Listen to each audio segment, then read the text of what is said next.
Good day, all. Welcome back to Be Mindful Leadership.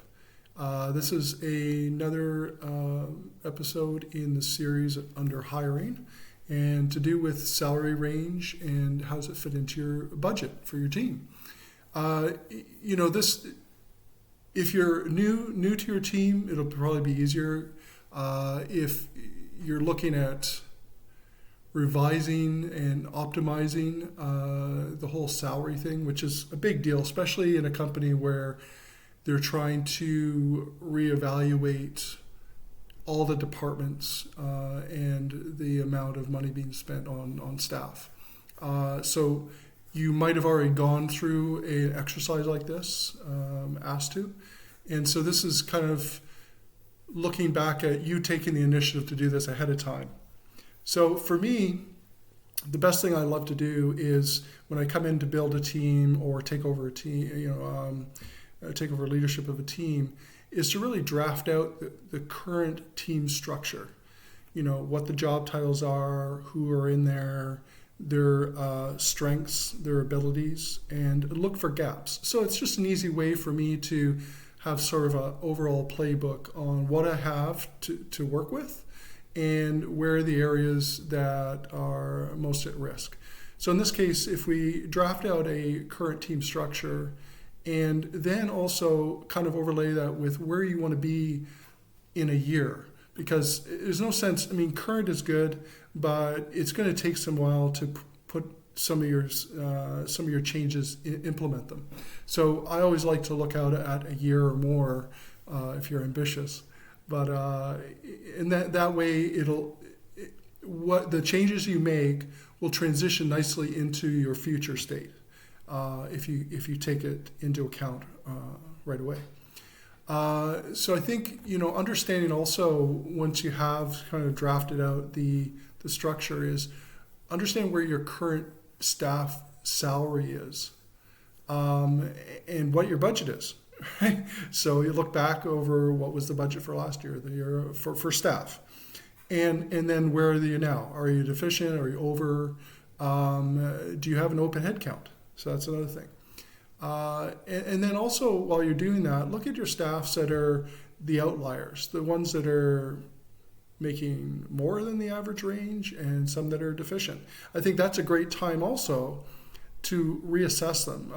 Is there something where you need to adjust rather than expand? Make sure you're bringing everyone in your team forward with you instead of, the outliers that maybe got in early. Now, it's always the early ones that get into a smaller company, and they're the ones that seem to, in my opinion, always make the lesser the money, because when you hire new ones, you have to go with the current standard, of what's being offered. And then you find yourself, you're scrambling to actually bring people up that are just as important, that have been there as long, up to the current standard. And I think some companies have a hard time with giving sufficient raises to people rather than trying to make everyone come along as one big team.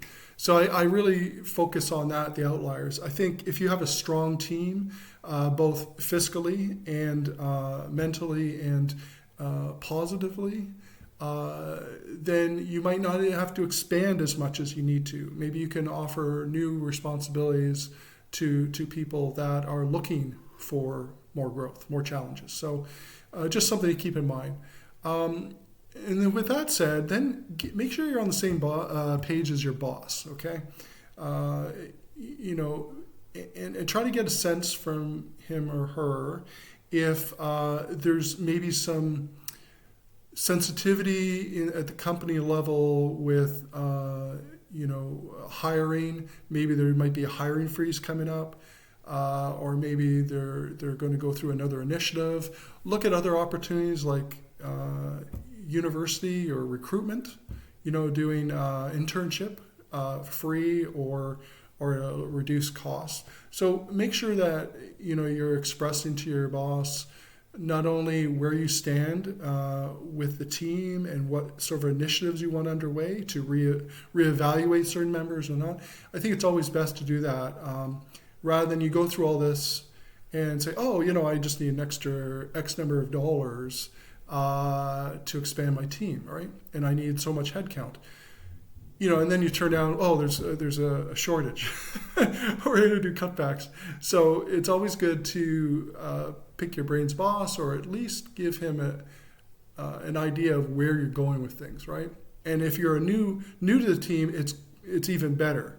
If you've been there for a while, it shows initiative, and it shows you've got the pulse on your team, and that you care about your team's your current team and the growth of your team. And then finally, I think you need to take any of your thoughts on salary and look at the industry standards, right? And how it fits into your team numbers, because it's not the end all and be all with the industry standards, but I think that it lends itself to conversation either with your staff member or your boss, saying, hey, this person is at this range and the industry standards for this, and the last time, it's just going in with the proper education on how you can pitch maybe an increase in someone, or someone's making more than the industry standard. Maybe that's an opportunity to look at giving more responsibility to that person, or reevaluating their role in your team. And there are some, and some there's not much you can do about it. But I think also if they come your way and start asking for a raise, then you can have a conversation with some industry standards as being one, but also their performance and so forth. So I think that's key there. So that's just my overview of kind of a salary range and budgeting around not only the hiring, but I think I touched on a lot more that you can, as an exercise, you work through. So again, I'm glad you're listening, and please like. And any comments on your particular situation or anything else you want me to maybe elaborate on further. So thanks again. Be well.